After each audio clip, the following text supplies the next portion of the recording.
Alors bah là on est en train de jouer au jeu Trône de Fer, donc plus inspiré des livres de la série de livres, donc Song of Ice and Fire, plutôt que la série télé, donc il y a un petit changement historique, mais pour l'instant comme on est au début du jeu, il n'y a rien.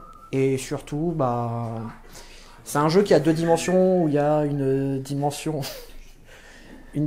champ de bataille, et il y a aussi la politique qui va influer sur le champ de bataille avec les personnages de la cour en fait.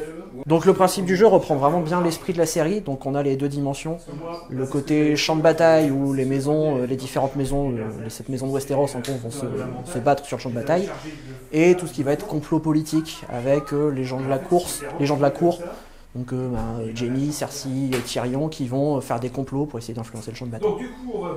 Donc là on est sur le contenu de la boîte de base, donc vraiment le starter, le trône de fer entre Stark et Lannister, ce sont les deux maisons les plus iconiques j'ai envie de dire de la série.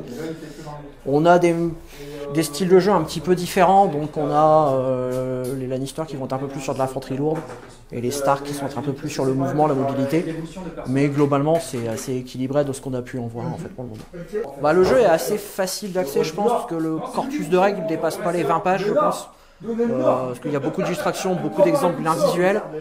Il y a une feuille de mémoire qui tient en gros sur une carte de tarot recto verso et tu as toutes les activations du jeu, toutes les règles spéciales. Donc c'est super facile d'accès, tu as les cartes de profil qui te donnent tout le résumé. Donc on peut jouer facilement avec des amis ou avec quelqu'un qui débute dans le jeu de figurines. Facilement. Les figurines ont une qualité vraiment surprenante pour ce qui est censé être hologène, plus un jeu de plateau en fait, plus designé pour du cool en note, donc du plateau. La qualité des sculptures est vachement sympa, il y a pas mal de détails sur certains persos, Jaime par exemple. Et c'est assez solide. Il y a des halbardiers, on pouvait s'attendre à ce que les fixes soient tordus et trucs dans le genre. Les halbardes sont nickel, sont bien droites, ça c'est parfait. Et est-ce qu'on a besoin de les peindre? Pour ceux qui ne savent pas peindre ou qui débutent vraiment, il n'y a pas besoin parce qu'on a des teintes. Donc les Stark par exemple là sont en gris, les Lannister sont en rouge. Et pour les factions suivantes c'est pareil, les Baratheons vont être en rouge, les Targaryens seront en violet. Donc il n'y a pas forcément besoin de les peindre.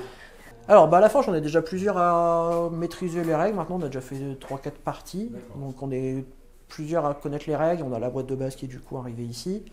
On a maintenant en plus des Stark et des Lannister, on a la garde de nuit qui est sortie, les peuples libres, donc les sauvageons qui vivent au nord du mur, il y a les Bolton qui sont jouables en faction neutre, et là ils ont annoncé fin d'année la sortie des Targaryens en mode Dothraki, donc full cavalerie, il n'y aura que de la cavalerie sur la table. Et les Baratheons, avec de l'infanterie très très lourde, façon armure teutonique avec marteau de guerre. Et qui dit Targaryen, dit les dragons. Les dragons ont été annoncés, même à plusieurs âges. On aura les dragons jeunes qui seront des petites figurines, et après à mon avis les dragons plus adultes, qui seront beaucoup plus gros, mais à mon avis qui vont coûter beaucoup plus cher en points. À la forge ludique, on va avoir plusieurs armées, vous allez pouvoir venir tester les différentes armées, les différents gameplays qui pourront vous tenter pour choisir avec quelle maison, avec quelle faction on pourrait vous lancer à la conquête du trône de fer. Et ça se passera à la forge ludique, le vendredi soir à 20h30, à l'espace Simone Veil à l'île Vauban.